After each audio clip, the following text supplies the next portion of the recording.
سردون هرب مثل الكلب. whereas بمصر عندكم حسني مبارك العزيم اللي ضله قاعد ببلده لأنه وطني. شفتوا الفرق؟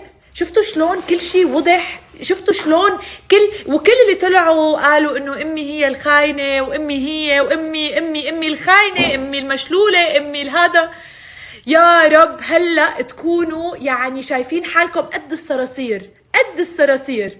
كل اللي طلع وقال كلمة سيئة بحق امي وبحق الثورة السورية الشريفة يكون، وبحق بشار، وطلعوا يطبلوا له لانه احنا كتير بسوريا اتعلمنا انه احنا نطبل، بس في الاحرار الاشراف مثل امي والثوار.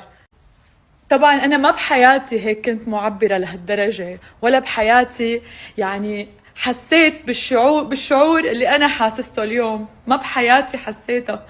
بالاخر انا سورية وصار لي 14 سنة بعيدة عن بلدي، ومثلي مثل كتير، ومثل امي طبعا يعني اللي عاشت اكثر مني بسوريا، واللي ابوها مدفون بسوريا ما عارفة تزور قبره، مثلنا كتير متايل واسوأ مننا.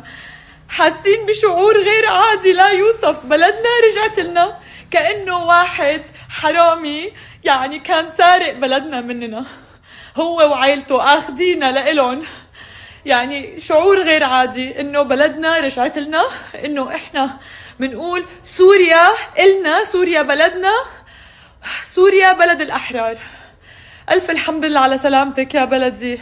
يعني كتير كتير سعيدة لكل الشباب ولكل يعني أنا بس بدي أعرف، بشوف في ناس عم تبعت إنه انتو داخلين على شيء أسوأ، يعني حتصيروا مثل ما صار بليبيا والعراق أنا بس بدي لكم إنه شوفوا اللي كان عم بيصير. هو في شيء بالدنيا كلها لك جهنم كان بسوريا. لك هذا شيطان رجيم، هذا كان شيطان رجيم هو وعائلته.